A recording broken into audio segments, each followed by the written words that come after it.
Kashmir media service کے مطابق جولائی میں بھارتی فوج نے 20 کشمیری نوجوانوں کو شہید اور 216 کو مختلف کالے قوانین کے تحت گرفتار کر لیا۔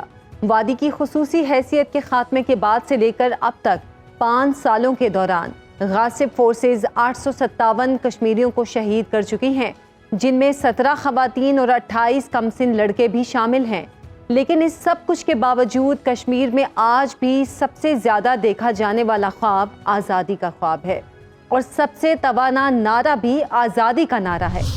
السلام علیکم، میں ہوں عائشہ ذوالفقار اور آپ دیکھ رہے ہیں پروگرام پاسبان اسلام۔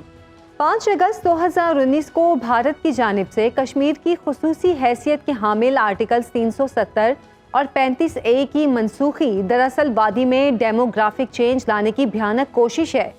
قانون کی منسوخی کے بعد سے مقبوضہ کشمیر میں غیر کشمیریوں کو بھی زمین و جائیداد کی خرید و فروخت اور سکونت اختیار کرنے کا حق حاصل ہو چکا ہے۔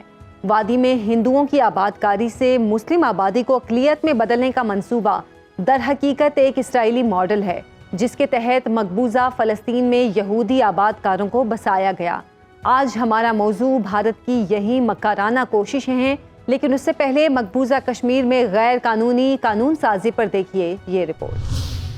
1947 میں تقسیم برِ صغیر کے وقت مہاراجہ ہری سنگھ نے غیر قانونی طور پر کشمیریوں کی مرضی کے خلاف بھارت سے ریاست کے الحاق کا فیصلہ کیا۔ 26 اکتوبر 1947 کو مہاراجہ اور بھارت کے درمیان کشمیر کو آئینی طور پر خصوصی حیثیت دینے کا معاہدہ کیا گیا۔ 17 اکتوبر 1949 کو آرٹیکل 370 نافذ کر دیا گیا۔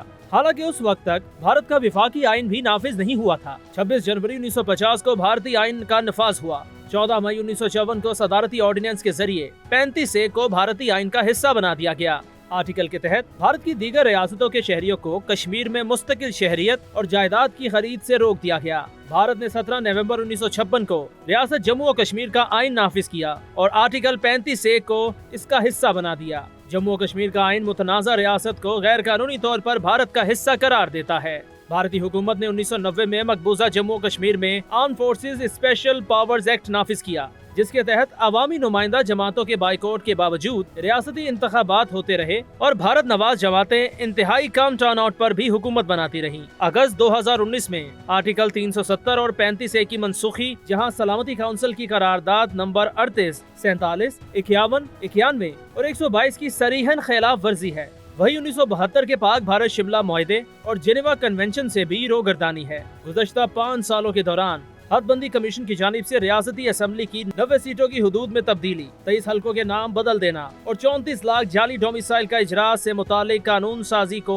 وادی میں آبادی کے تناسب کو بدلنے کی کوشش کے طور پر دیکھا جا رہا ہے۔ اس کے علاوہ مقبوضہ وادی میں انسانی حقوق کی خلاف ورزیوں کے کئی کالے قوانین بھی نافذ ہیں، جن میں جموں و کشمیر پبلک سیفٹی ایکٹ، خلل ڈالنے والی سرگرمیوں کی روک تھام کا act, arm forces J&K، special powers کا قانون، جموں و کشمیر ڈسٹربڈ ایریاز ایکٹ اہم ہیں۔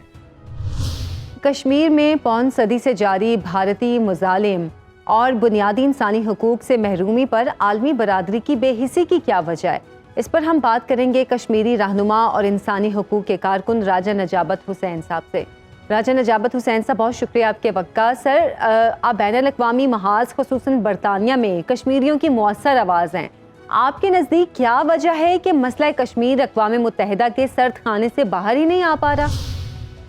السلام علیکم جی، تھینک یو ویری مچ۔ آپ کے ٹیلی ویژن کا، سنوڈ ٹیلی ویژن نے جو موقع ہمیں مہیا کیا ہے، میں سمجھتا ہوں کہ برطانوی کشمیریوں نے، پاکستانیوں نے اور ہمارے دوستوں نے اس مسئلے کو برطانیہ کے اندر تو ایک مؤثر انداز میں اجاگر کیا ہے۔ پچھلے 15 سالوں میں کوئی ایسا مہینہ نہیں گزرا جہاں برطانوی پارلیمنٹ کے اندر، برطانوی پولیٹیکل پارٹیز کے اندر، یہاں کے مقامی انتخابات میں، یہاں کے جنرل انتخابات میں مسئلہ کشمیر کو ہم نے مقامی سیاستدانوں تک، عالمی انسانی حقوقی اداروں تک اور یہاں کی دیگر جو حکمران لوگ ہیں یا حکومتیں ہیں، وزرائے خارجہ ہیں، وزرائے اعظم ہیں، ان تک نہیں پہنچایا۔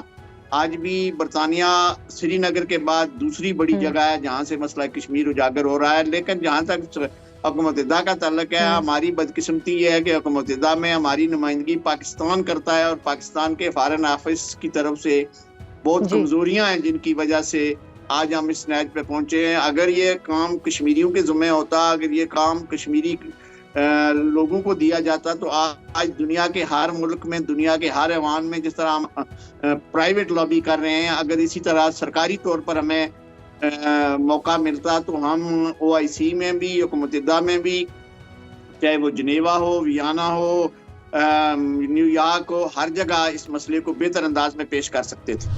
راجہ صاحب، آرٹیکل 370 اور 35 سے کشمیر کی خصوصی حیثیت کے خاتمے اور آبادیاتی تناسب میں تبدیلی کی ایک ناجائز کوشش ہے۔ یہ جنیوا کنونشن اور تاشکند معاہدے کی بھی خلاف ورزی ہے، لیکن اس حوالے سے پاکستان کا مزاحمتی موقف عالمی برادری میں پذیرائی حاصل نہیں کر سکا۔ میں سمجھتا ہوں کہ ہندوستان نے اپنے آئین میں تبدیلی کر کے جس طرح ریاست جموں و کشمیر کے تشخص کو ختم کرنے کی کوشش کی ہے، ڈیموگرافی چینجز کرنے کی کوشش کی ہے، اس کے حوالے سے زبانی طور پر تو ہم سارے لوگ، چاہے وہ پاکستان کی حکومت ہو، آزاد کشمیر کی حکومت ہو، ہماری سیاسی پارٹیوں ہوں، ہم سب نے واویلا ضرور کیا ہے، لیکن اس مسئلے کو جس طرح 1956 میں کشمیر اسمبلی کی قرارداد کے بعد پاکستان یونائٹڈ نیشن میں گیا تھا، اور یونائٹڈ نیشن کو ایک اور قرارداد پاس کرنی پڑی تھی کہ آزاد کشمیر کی اسمبلی، GB کی اسمبلی یا مقبوضہ کشمیر کی اسمبلی یا ہندوستان اور پاکستان کوئی اکیلے طور پر یہ فیصلہ نہیں کر سکتے کہ ریاست جموں و کشمیر کی ناکائیوں کا کیا مستقبل ہوگا، وہ صرف اور صرف رائے شماری کے ذریعے ہی ممکن ہے۔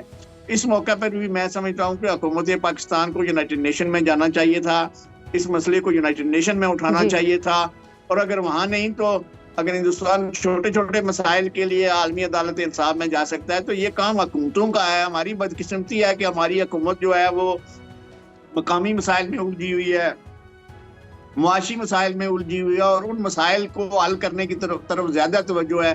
5 سال گزر گئے ہیں، ہم کشمیری تو یہ مطالبہ کرتے ہیں کہ اگر ہندوستان نے یہ حق ختم کیا ہے تو پاکستان کو پوری ریاست جموں و کشمیر کے لوگوں کو کی نمائندہ حکومت گلگت بلتستان اور آزاد کشمیر کی حکومت کو تسلیم کر کے کشمیریوں کو یہ موقع مہیا کریں کہ وہ باہر جائیں، دنیا بھر میں کشمیر کے لیے آواز بلند کرے، اور یہ حیثیت کشمیر کی پوری ریاست کو، پاکستان کو تشخص بحال کرنا چاہیے اس کا۔ ہندوستان کے جواب میں دوسری چیز حکومت متحدہ کے بعد اگر پاکستان کر سکتا تھا تو وہ یہ تھا کہ ریاست کی ایک اکائی کو تسلیم کرتا، مقبوضہ کشمیر کی ان 3 اکائیوں جموں، ویلی اور لداخ کو نمائندگی دے کر ہمارے 2 جو ریجن آزاد ہیں ان آزاد ریجنوں پہ مشتمل ایک ریاستی حکومت قائم کرتا، تاکہ دنیا میں لوگوں کے پاس ہم جاتے اور یہ بتاتے کہ یہ ریاست جموں و کشمیر ایک اکائی ہے، اس کی کسی اکائی کو نہ ہندوستان شامل کر سکتا ہے نہ پاکستان شامل کر سکتا ہے، جب تک کہ یونائٹڈ نیشن کی وہ قراردادیں جن پر عمل درآمد نہیں ہوا ان پر عمل درآمد نہیں ہوتا۔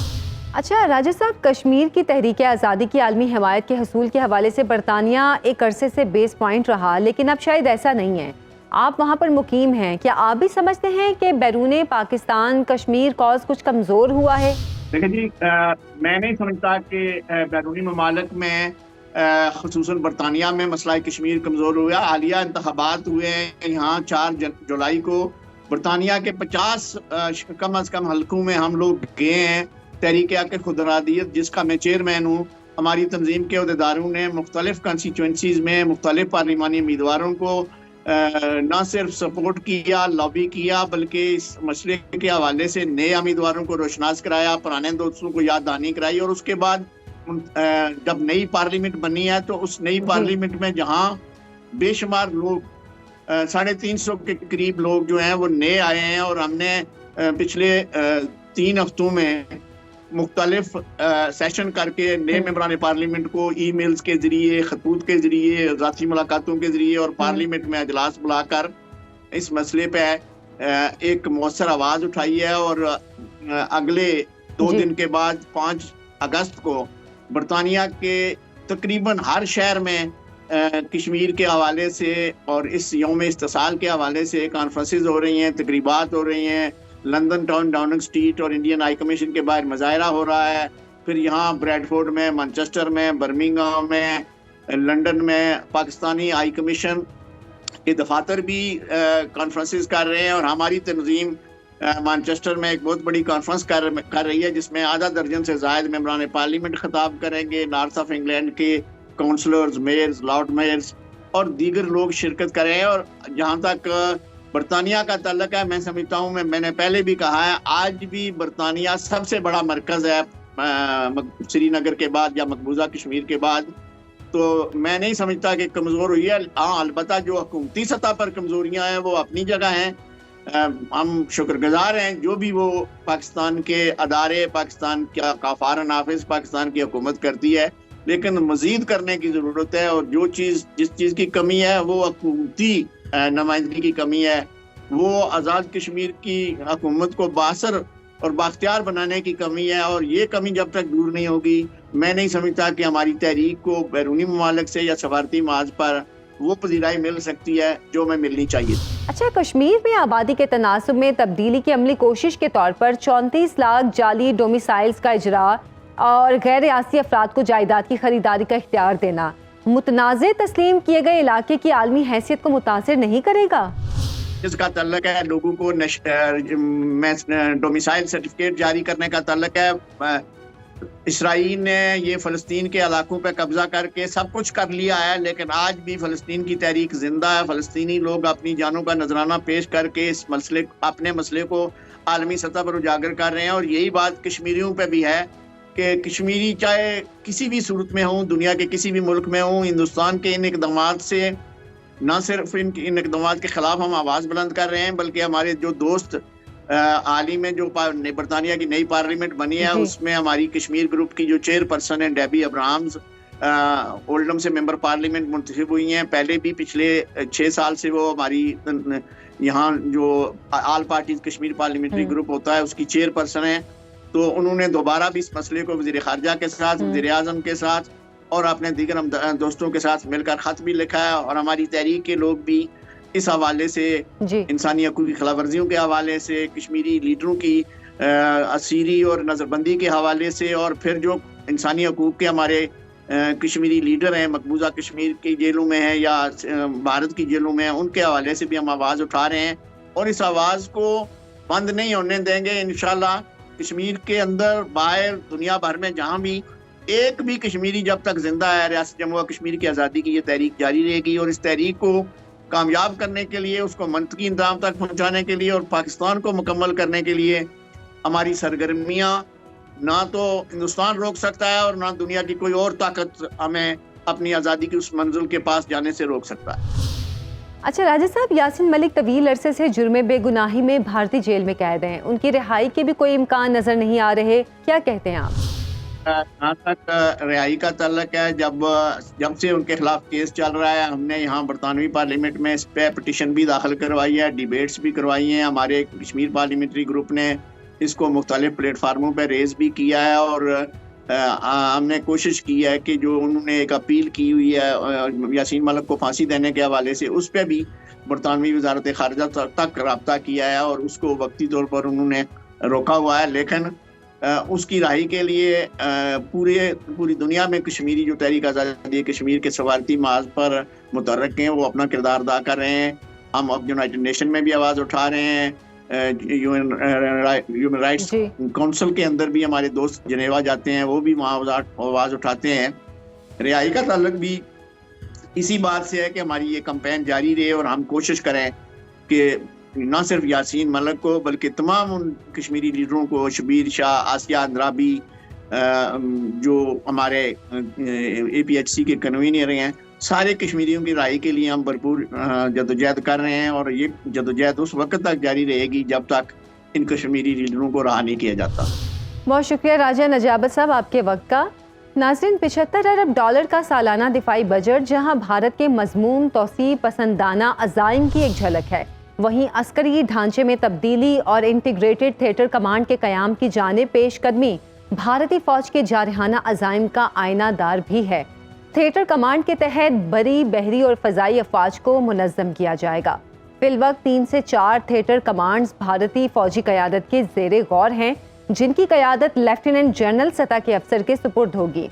پہلی تھیٹر کمانڈ مغربی سرحد پر راجستھان میں، دوسری چینی سرحد پر نظر رکھنے کے لیے لکھنؤ میں، جبکہ تیسری میری ٹائم تھیٹر کمانڈ کی صورت مغربی بھارتی ساحل کرناٹک کاروار میں تعینات ہوگی. یہ بھارت کی مربوط دفاعی پالیسی ہے، تو اس میں سے جارحانہ عزائم کی بو کیوں آ رہی ہے؟ اور اس غیر معمولی بھارتی اقدام سے پاکستان کے لیے مزید کیا چیلنجز سر اٹھائیں گے، اس پر ہم بات کریں گے۔ ہمارے ساتھ موجود ہیں دفاعی تجزیہ کار جناب سید محمد علی صاحب۔ سر بہت شکریہ آپ کے وقت کا۔ پہلے تو ہم اپنے ناظرین کے لیے آپ سے انٹیگریٹڈ تھیٹر کمانڈ کے متعلق جاننا چاہیں گے کہ یہ کیا ہے؟ دیکھیے، جو عالمی طاقتیں ہیں جس طرح امریکہ ہے، روس ہے، چین ہے، ان کی چونکہ دفاعی قوت جو ہے ان کے عالمی مفادات کے تحفظ کے لیے عالمی سطح پہ ڈپلائیڈ ہوتی ہیں، تو انہوں نے اپنی جو فورس اسٹرکچر ہے اس کو مختلف تھیٹر کمانڈز میں ڈیولپ کیا ہے۔ مثال کے طور پہ امریکہ کی تقریباً 6 ریجنل کمانڈز ہیں جو کہ مختلف براعظموں اور خطوں کو ڈیل کرتی ہے، لیکن ان جغرافیائی کمانڈز کے ساتھ ساتھ کچھ کمانڈز ایسی ہوتی ہیں جو کہ فنکشنل ہوتی ہیں، جو کہ ایک خاص سروس اور فنکشن کو سرو کرتی ہے۔ مثال کے طور پہ اسٹریٹجک کمانڈ جو ان کے ایٹمی ہتھیاروں سے ڈیل کرتی ہے، اسپیس کمانڈ جو کہ اسپیس اور خلا کے جو ان کے کیپیبلٹیز ہیں اس سے ڈیل کرتی ہے، سائبر کمانڈ جو ہے وہ سائبر ڈومین سے ڈیل کرتی ہے، ٹرانسپورٹ کمانڈ جو ہے ان کی گلوبلی جو دفاعی کمک کی سپلائی اور لائن ہے اس کو انشور کرتی ہے۔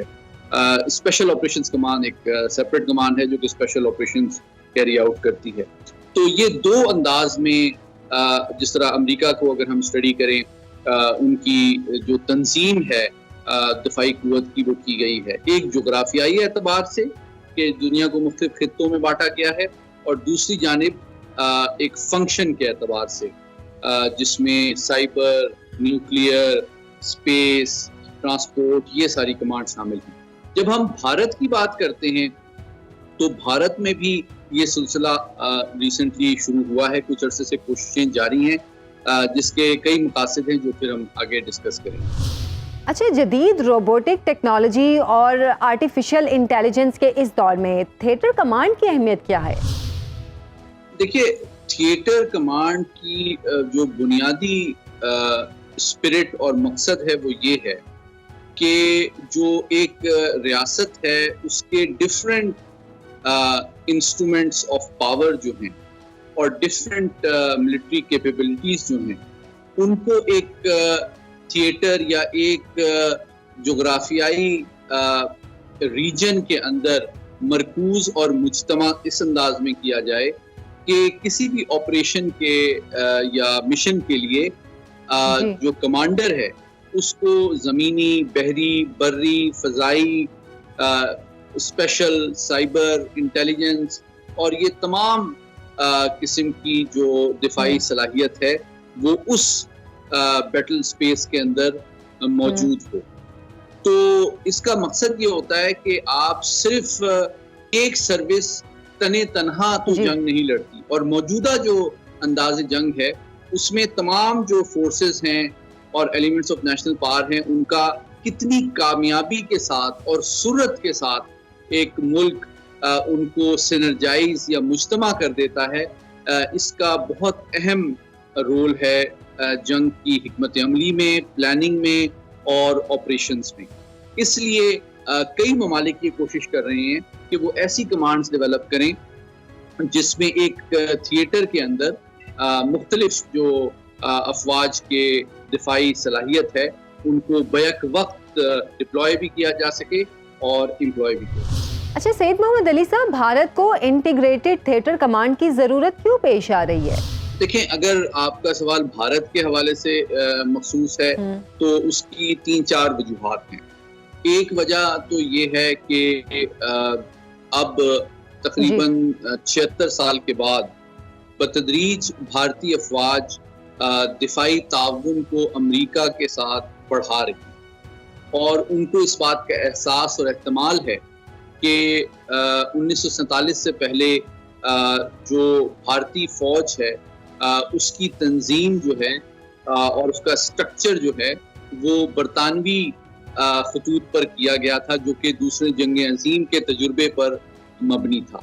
لیکن اب چونکہ جنگ کی نوعیت میں تبدیلی آ گئی ہے، نئی کیپیبلٹیز آ گئی ہیں، تو اب نہ صرف یہ کہ تنظیم نو کی ضرورت ہے بلکہ امریکہ کے ساتھ دفاعی تعاون کو air force, army, navy, special forces اور دیگر شعبوں میں آگے بڑھانے کے لیے جوائنٹ آپریشنز کی پلاننگ کے لیے ایک سملر اسٹرکچر بنایا جائے، تاکہ امریکی افواج کے ساتھ جو انڈو پیسفک اسٹریٹجی ہے اس کے تحت بھارتی افواج کو ایک سملر اسٹرکچر کے درمیان تعاون میں آسانی ہو. یہ ایک بنیادی سوچ پائی جاتی ہے.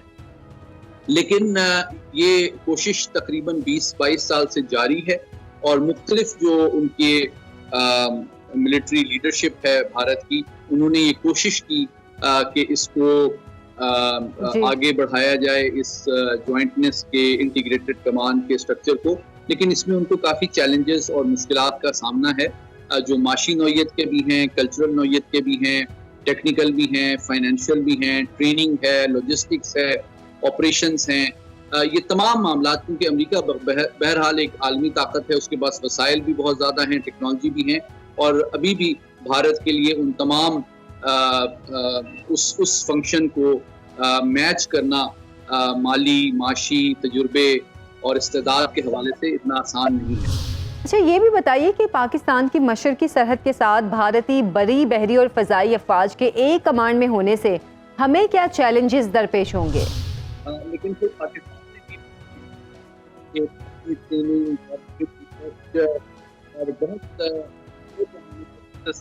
نتیجے میں اپنی ڈپلائمنٹ اور امپلائمنٹ کے صلاحیت میں ایک بہت بڑے پیمانے پہ تیزی بھی لائی اور امپروومنٹ بھی لائی، اور پھر ساتھ ہی ساتھ پاکستان نے اپنے ڈیٹرنس کو بھی، اپنے نیوکلیئر ڈیٹرنس کو بھی مزید کریڈیبل کیا. ہم نے مختلف نوعیت کے ایٹمی ہتھیار ڈیولپ کیے تاکہ بھارت کے کسی بھی قسم کی جو جارحیت کی کوشش کسی بھی ڈومین اور کسی بھی انداز میں ہے، اس کو ایک مستند اور کریڈیبل انداز میں جو ہے ڈٹر کیا جا سکے.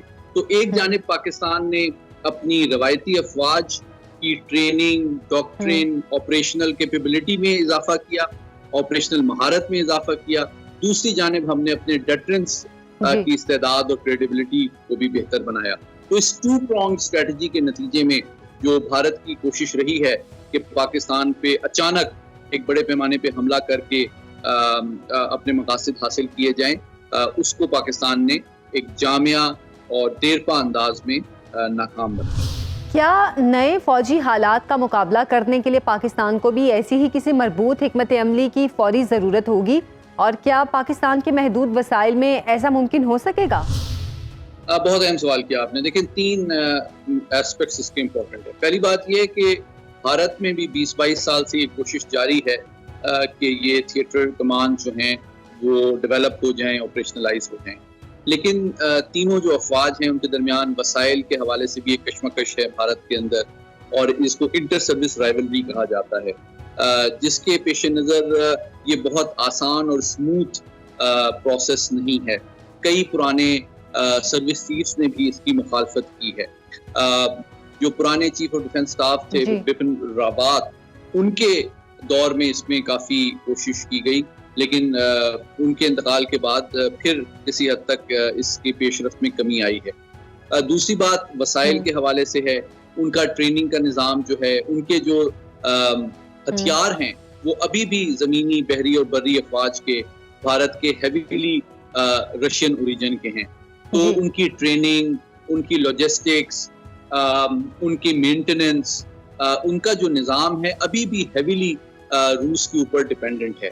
تو اب بہت جلدی سے بروقت انداز میں ایک امریکن سسٹم کے اوپر کنورٹ کرنا، جس میں اسٹرکچر تو امریکی ہو، جو کمانڈز کا اسٹرکچر امریکی ہو، لیکن اس کا ٹریننگ کا، اس کا مینٹیننس کا، ان کی ٹیکٹکس جب تک روسی اوریجن کی ہوں گی، تو ان دونوں کا میرے خیال میں جو ایک اسموتھ جو سنرجی ہے وہ اتنی آسان ہوگی نہیں.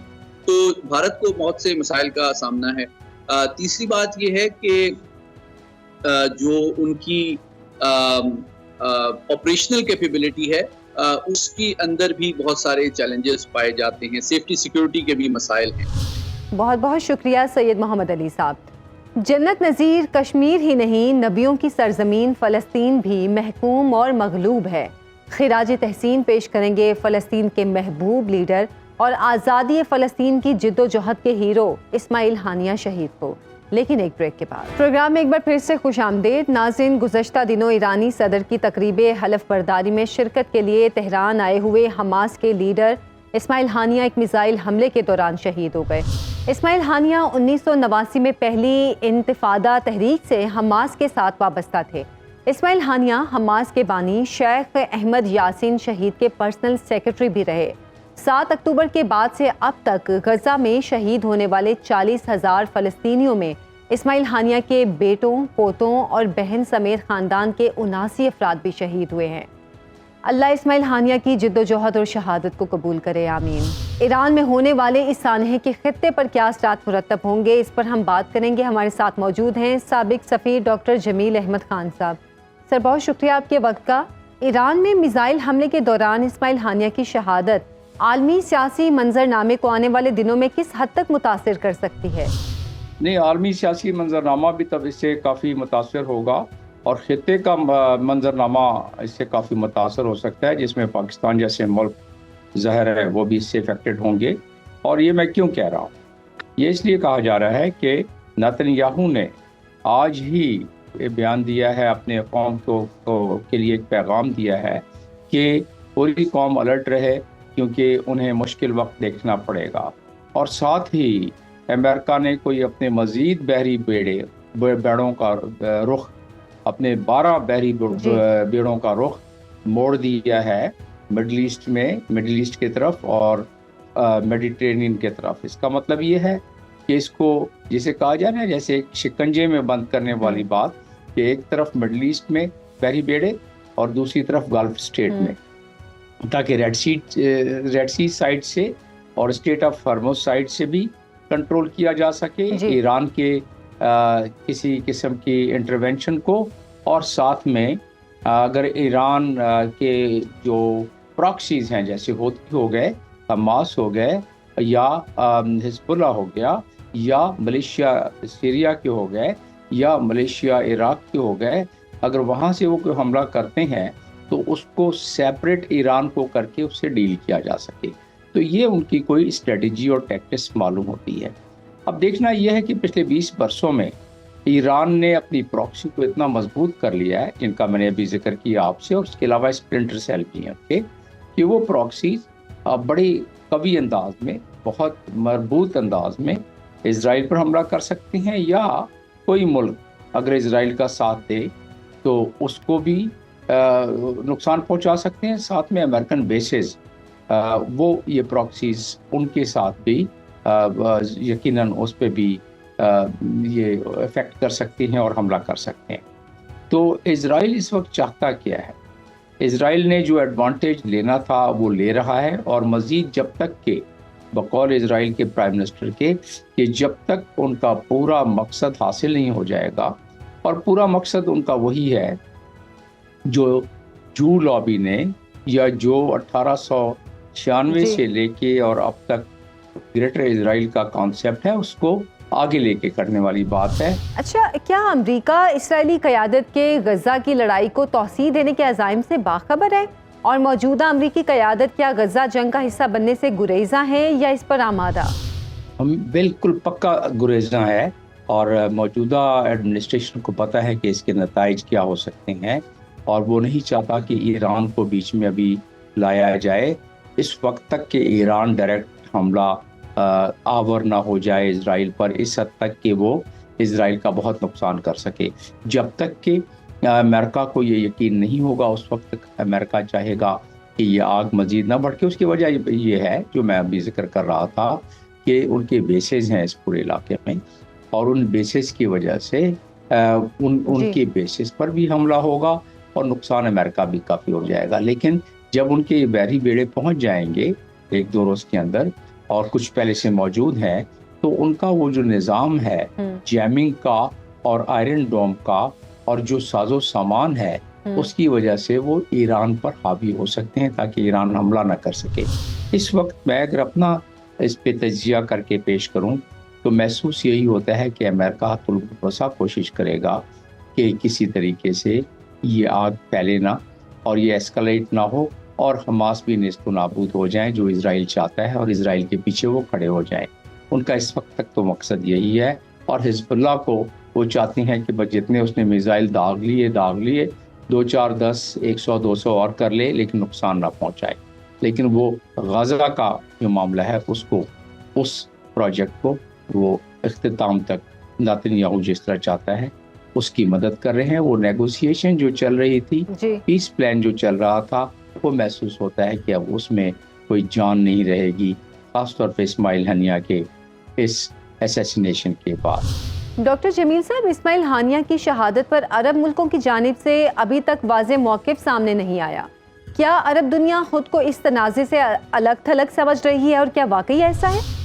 نہیں، اس نے اس پہ کیا ہے، قطر نے اس پہ کنڈیم کیا ہے، اس پر سعودی عرب نے کنڈیم کیا ہے۔ کنڈیم کرنے والے تو وہی ہیں، جس طرح OIC کے ریزولوشن پاس ہوئے اسی طریقے سے کنڈمنیشن ہو گئی۔ اس سے زیادہ تو نہ ان میں دم خم ہے، نہ اس سے زیادہ ان میں وہ ہے صلاحیت ہے۔ صلاحیت تو خیر چلیں اگر ہے بھی تھوڑی بہت، تو وہ نہیں چاہیں گے کہ اس کا سامنے پرچار کریں، تو لہٰذا یہ جتنا وہ کر سکتے تھے۔ ایجپٹ نے بھی اس کی کر دی ہے کہ بھائی اس کو بڑھنے نہ دیں، اور اس میں ان کو بہت تشویش ہے۔ ایجپٹ نے بھی کر دیا، قطر نے تو پہلے ہی کر دیا اس کو کہ جی وہ اس کو نہ بڑھنے دیں اور کسی طریقے سے اس کو آگ کو بجھائیں۔ اور یونائٹڈ نیشنز تو خیر ہے ہی ہے، باقی تو ہیں اپنے، لیکن مڈل ایسٹ کی 2-3 کنٹریز ہیں، باقیوں میں اتنی سخت ہی نہیں ہے۔ آپ نے OIC کے ریزولوشنز پڑھ لیں اس معاملے میں، تو جیسے OIC کے ریزولوشن بڑے کمزور قسم کے تھے، اسی طریقے سے بیان بھی بڑے کمزور قسم کے ہیں۔ OIC کی بنیاد تو اسی لیے رکھی گئی تھی، اور اس کے پہلے ہی پریمبل میں دیا ہوا ہے کہ فلسطین کے کاز کو یہ OIC آگے لے کے چلے گی۔